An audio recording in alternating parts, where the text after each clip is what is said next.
Irmãos, então vamos agora para o segundo vídeo dessa lição de número 4 da Escola Bíblica Dominical, Paulo, a vocação para ser apóstolo. No primeiro vídeo, nós estudamos a introdução e o ponto 1. E nesse segundo vídeo vamos estudar o ponto 2, o ponto 3 e a conclusão. Então vamos ver aqui o ponto 2. Uma vocação efetivada pelo Cristo ressurreto. Primeiro subtópico. Saulo viu o resplendor glorioso do Cristo ressurreto. Atos 9, do 3 ao 6. Não foi uma miragem, nem uma ilusão de ótica. Mas Saulo viu realmente o Cristo ressurreto, a quem ele perseguia. Atos 9, 17.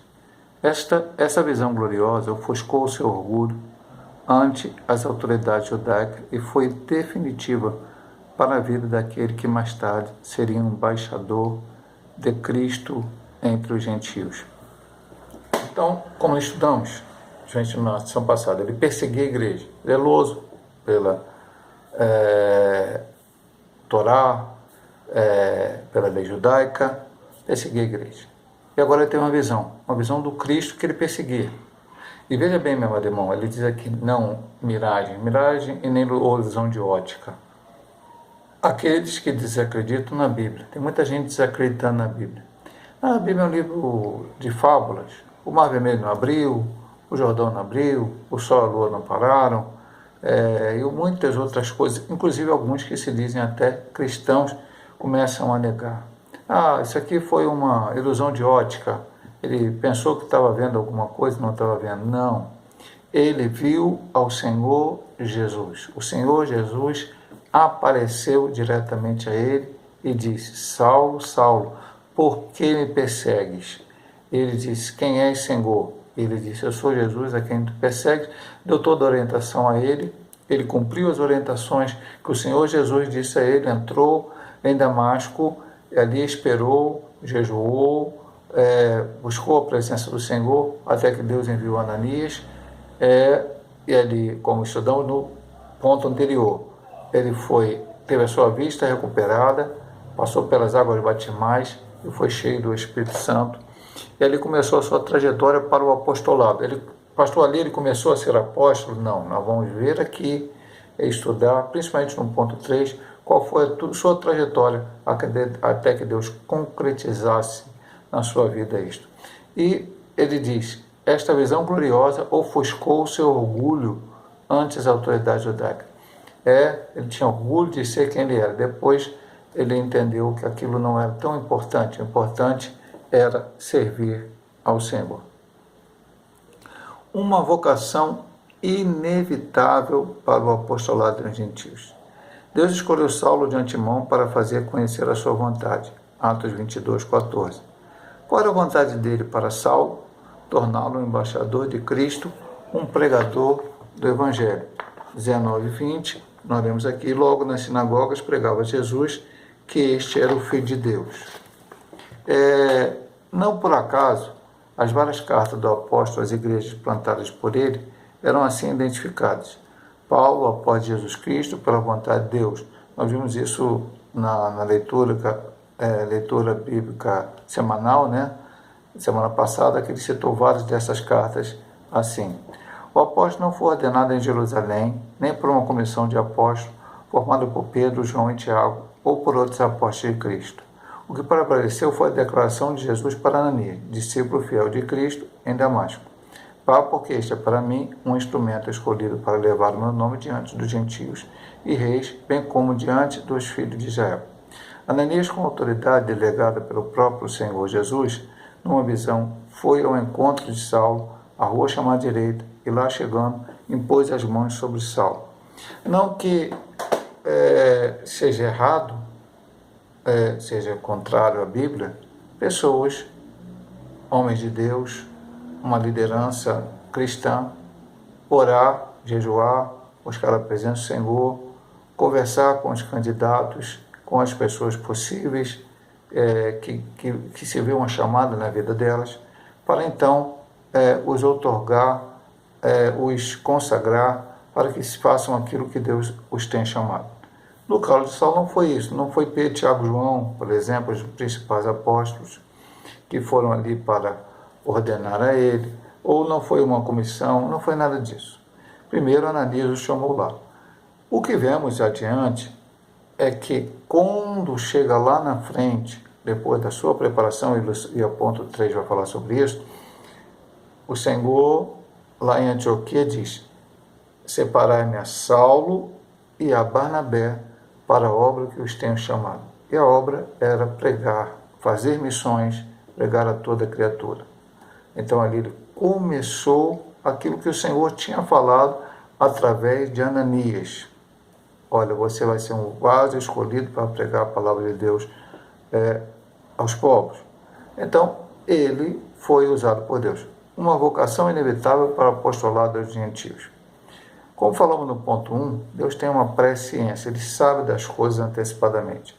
Nós não sabemos, nós sabemos aquilo que está diante de nós, a não ser que Deus revele, a que Deus mostre, a que Deus fale, como Deus falou a Ananias. Ananias primeiro teve medo, mas depois foi lá, encontrou-se com Saulo, orou por ele, batizou nas águas, orou para que ele fosse cheio do Espírito Santo, enfim, todas aquelas coisas que tem que fazer, e ali o preparou, ou não preparou diretamente, mas o falou da parte de Deus, o que Deus tinha que fazer com ele. Depois nós vamos ver que ele se preparou para aquilo que Deus tinha para fazer através dele. Deus já tinha começado a preparação sem ele saber aonde ele nasceu, com toda a sua educação judaica, com o entendimento da cultura grega, com tudo aquilo que o Senhor já preparou na vida dele. E depois de conhecer a Cristo, ter esse encontro, como vimos no ponto anterior, não foi uma miragem, foi uma visão real, ali começaram então o seu ministério, começaram ali a se preparar para aquilo que Deus tinha a fazer através dele. Ananias, com a autoridade delegada pelo próprio Senhor Jesus, numa visão, foi ao encontro de Saulo, na rocha à direita, e lá chegando, impôs as mãos sobre Saulo. E aí, ele seguiu a sua preparação para lá na frente, novamente, a igreja Antioquia, para Deus revelar quem seria os escolhidos para pregar a palavra, não somente Saulo, mas naquela mesma ocasião Barnabé, e irem pregar a palavra de Deus e fazer como Deus queria. A vocação mudou o rumo da vida de Saulo. De perseguidor dos seguidores de Jesus, de personalidade tenaz e obstinada, como está em Atos 19, de 1 ao 6, Deus chamou Saulo e o transformou em apóstolo que seria o maior responsável pela expansão da igreja no mundo gentílico. A operação da graça salvadora na vida de Saulo promoveu uma mudança radical em sua vida. Foi Jesus quem o confrontou, o surpreendeu e chamou pelo nome. Cristo ainda chama o ser humano para frutificar no reino de Deus. É necessário um encontro real com Cristo. Quando isso acontece, ele capacita o ser humano para o seu propósito. Assim aconteceu com Saulo. Então, como falamos já no primeiro ponto, qual é a ordem de Deus? Normal que acontece.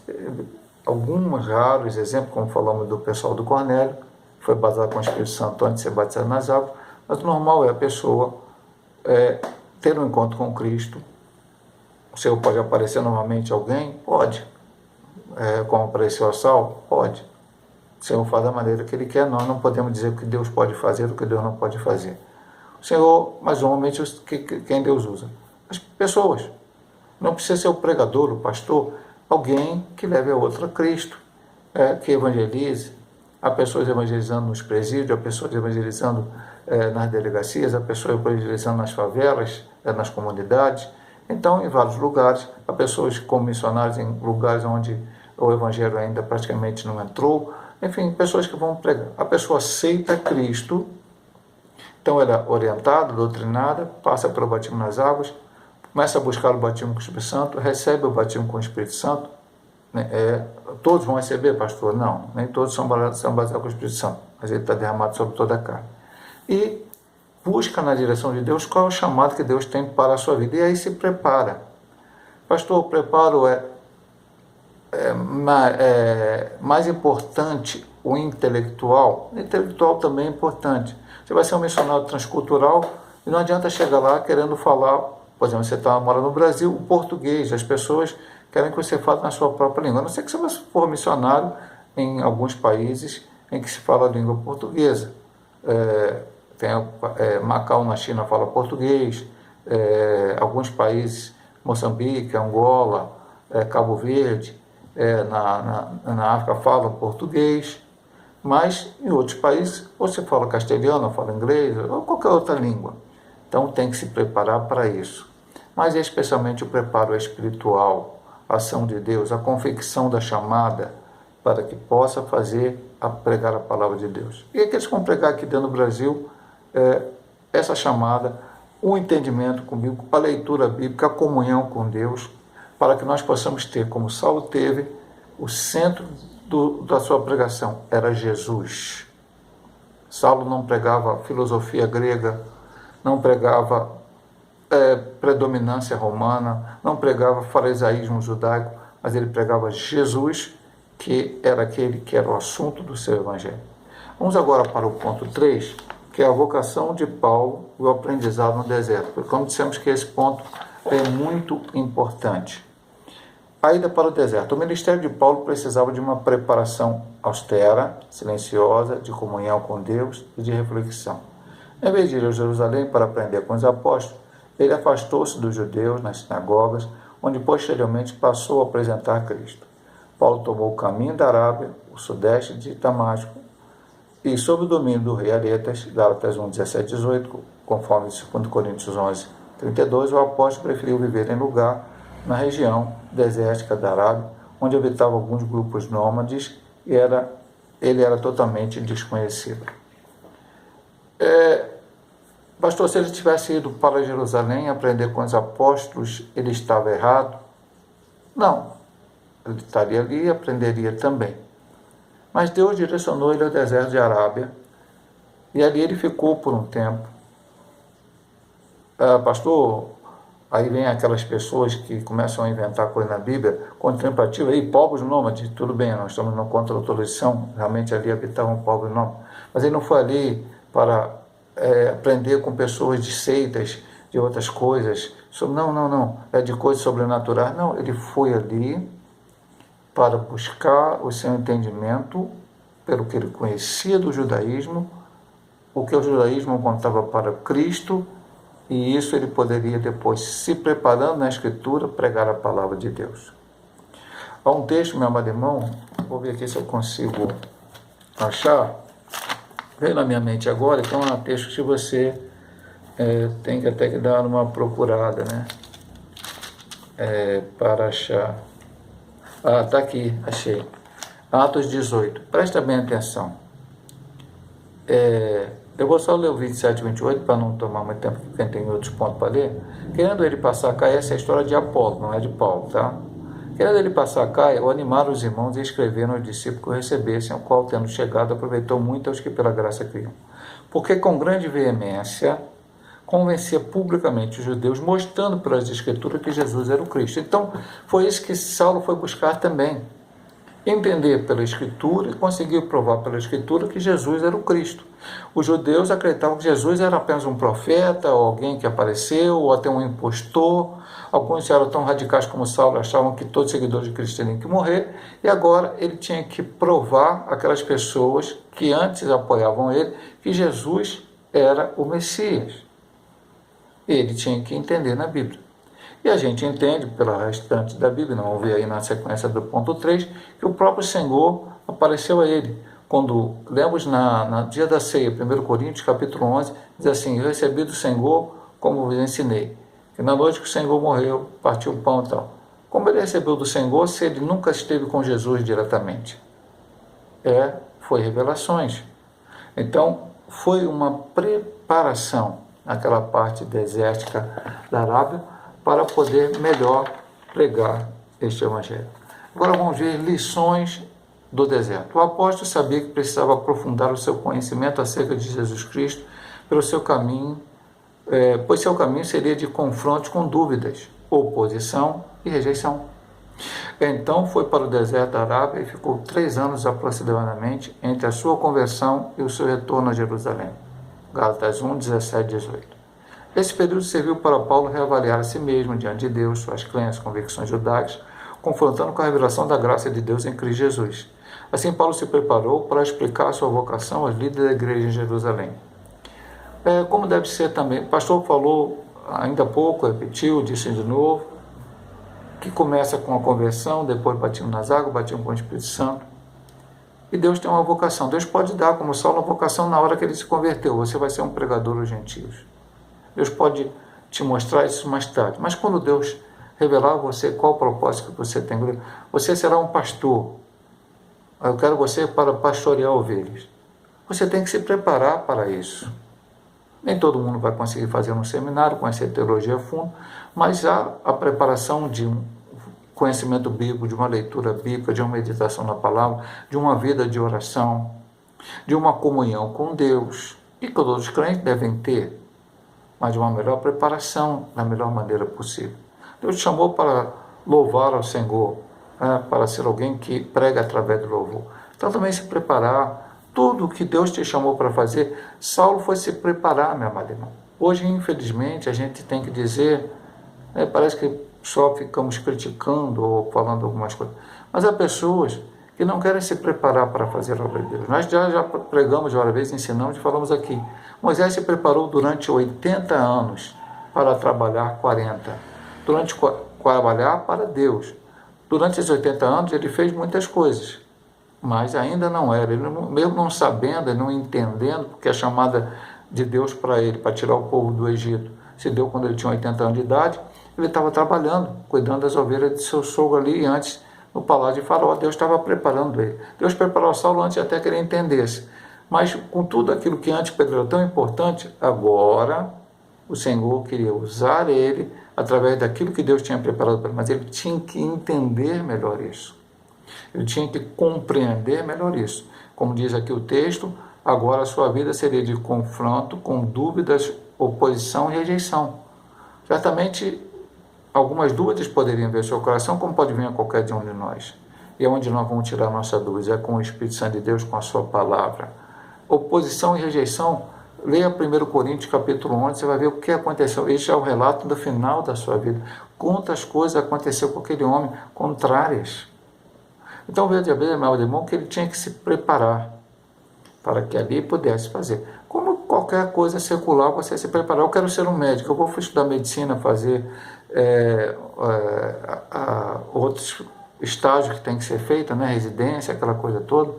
Eu vou ser advogado, eu vou estudar direito, enfim, qualquer área da sua vida. Então é necessário que também você aprenda as lições do deserto. E mais uma pequena colocação, porque o ponto seguinte são mais lições do deserto. Eu vou falar agora aqui. Muitos pregam que deserto é lugar ruim, deserto é lugar de fome, deserto é lugar disso, deserto é lugar daquilo. Mas Moisés foi abençoado no deserto, Jesus foi tentado vencer o diabo no deserto, Saulo passou 3 anos no deserto, cerca de 3 anos, fazendo essas suas reflexões para que pudesse se preparar para ser aquele que teria que ser e até se apresentar após Jesus, e eles entendendo que verdadeiramente Deus tinha uma chamada para ele, que Deus tinha preparado ele para aquilo. Então o deserto não é só lugar de maldição, de problema, não. O deserto pode ser lugar de bênção, se eu estiver ligado ao Senhor. Mais lições do deserto. Saulo passou a usar seu nome romano Paulo, com o qual se tornou conhecido em seu ministério. Ao tomar o rumo do deserto, para refletir e aprender, o agora Paulo foi despido de toda a filosofia e religiosidade legalista do judaísmo. No deserto ele aprendeu que a simplicidade era a chave que abria a porta do cristianismo, que era preciso dominar suas paixões, substituindo-as pela alegria da salvação em Cristo. Ele também aprendeu que a imensidão do deserto esmaga o poder e a fraqueza do homem. Agora ele só pode depender de Deus. Por isso Paulo descobre também na experiência do silêncio e da solidão no deserto que as coisas de Deus são do modo como ele quer e não como nós queremos. No deserto, Deus ensinou Paulo a ser o líder que ele precisava para expandir o seu reino. Então, tudo aquilo que ele trouxe, toda aquela bagagem. Quando nós também nos convertemos, nós trazemos uma bagagem de uma outra religião que participamos, de material, enfim, tudo que pode nos atrapalhar. Então, precisamos nos despojar disto. Precisamos ter um tempo com Deus, em leitura da Bíblia, em oração, em comunhão, para que tudo isso possa ser despojado. O Evangelho é simples. Jesus nasceu numa manjedoura. Jesus morreu numa cruz. E o que nós queremos hoje? colocar o Evangelho como uma coisa elitizada ou qualquer coisa parecida com isso. Não, o Evangelho é simples. Eu sempre digo aqui, meu amado irmão, Jesus Cristo cura, Jesus Cristo salva, Jesus Cristo liberta, Jesus Cristo batiza com o Espírito Santo e brevemente Jesus Cristo voltará para buscar a igreja. Essa é a simplicidade do Evangelho. O que eu preciso acrescentar a isso? Prosperidade material? O Senhor pode me prosperar materialmente, mas nem todos os homens de Deus foram prósperos materialmente. Muitos deles, na verdade, foi dificuldade. O próprio Paulo, aconteceu isso na sua vida. Ele certa vez disse, eu sei ter abundância e sei também ter necessidade. Então, alguns servos de Deus vão passar necessidade pelo menos em algum momento na sua vida. Vamos colocar outras coisas? Não, o Evangelho é simples. Paulo teve que desfazer de tudo aquele seu ego, seu eu, tudo aquilo que verdadeiramente o atrapalhariam na hora dele ter que pregar a palavra. Porque ele ia pregar exatamente a quem ele achava que não tinha nem condição de ser salvo, que eram os gentios. Para os gentios ser salvo ali pelo judaísmo, ele tinha que se converter, se considerar, praticar a lei para ser salvo. O que precisa um gentio ao se converter ao cristianismo? Apenas o que está lá em Atos capítulo 15, no primeiro concílio. Não comer a carne sufocada, a carne com sangue, e fugir da prostituição, da fornicação, de qualquer pecado sexual, e seguir aquilo que a Bíblia ensina. Não precisa guardar um dia da semana, não precisa fazer sacrifício, não precisa fazer festa judaica, nada disso foi colocado para nós. Ele tinha que se desfazer disso, entender que quem está em Cristo, nova criatura é. As coisas velhas se passaram, eis que tudo fez novo, como ele mesmo escreveu na segunda carta de Coríntios, capítulo 5, versículo de número 17. Vamos para a conclusão desta lição. A grande verdade que aprendemos nessa lição é que Deus não mudou seu método de vocacionar e chamar a quem Ele quer. Para isso, Ele usa experiências muitas vezes dolorosas no deserto da vida. É preciso aguçar a nossa sensibilidade espiritual para identificarmos o chamado de Deus para a nossa vida. Deus continua chamando, Deus continua preparando, não é diferente do que era no passado. Agora, eu preciso ouvir a voz de Deus. E não somente ouvir a voz de Deus, porque lá em Apocalipse, nas cartas, diz: aquele que tem ouvidos, ouça. Todos nós temos ouvidos, exceto algumas pessoas que possam ter um defeito físico, mas todos nós ouvimos de alguma forma. Mas não é só ouvir, porque lá em Apocalipse 1:3 também diz: bem-aventurado o que lê, o que ouve e o que guarda as profecias deste livro. É ouvir a voz de Deus, chamar de Deus e entendê-lo. Por isso ele diz aqui, para isso ele usa a experiência muitas vezes dolorosa no deserto da vida. Saulo passou por muitas dificuldades para aprender aquilo que ele precisava. Até isso foi dito pelo Senhor, quando da sua conversão. Deixa eu ver aqui, acho que está até esse texto aqui. Aqui, versículo 16, quando Deus diz a Ananias: eu lhe mostrarei quanto deve padecer pelo meu nome. Ele precisava aprender essa lição. Esse evangelho, mamão com açúcar, que eu vou aceitar Jesus, todos os meus problemas estão resolvidos, não é o evangelho da Bíblia. O Senhor quer curar? Quer. O Senhor quer dar prosperidade? Quer. O Senhor quer operar maravilha? Quer. Tem todo o poder para fazer isso. Mas você vai ver lá, lê lá Hebreus 11, os heróis da fé, você vai ver quanto eles padeceram, quanto eles tiveram dificuldade. E lá no final fala até de pessoas que foram cerradas ao meio, pessoas que passaram fome, dificuldade. Então, ser servo do Senhor, você vai padecer também. Ele tinha que aprender isso. E por final ele diz: precisa aguçar a nossa sensibilidade espiritual para identificar um chamado de Deus para a nossa vida. Ter sensibilidade. A ovelha conhece a voz de seu pastor. Ouça a voz do Senhor e entenda o que Deus quer fazer através de você. Estamos estudando lição para não, volto a dizer, não é para ver um Saulo, um Paulo histórico que viveu e o que aconteceu na vida dele. É para ver a vida dele e tirar lições para nós. Deus chamou a Saulo para fazer uma obra, Deus também tem uma obra para fazer através de mim, através de você, através de nós. Que Deus possa abençoar nossos amados irmãos através desses dois vídeos, da lição da Escola Bíblica Dominical. No primeiro vídeo estudamos a introdução e o ponto 1, e nesse segundo vídeo estudamos o ponto 2, o ponto 3 e a conclusão. Se Deus assim nos permitir, na próxima semana estaremos com a lição Jesus Cristo e este crucificado, a mensagem do apóstolo. Deus abençoe a todos em nome de Jesus.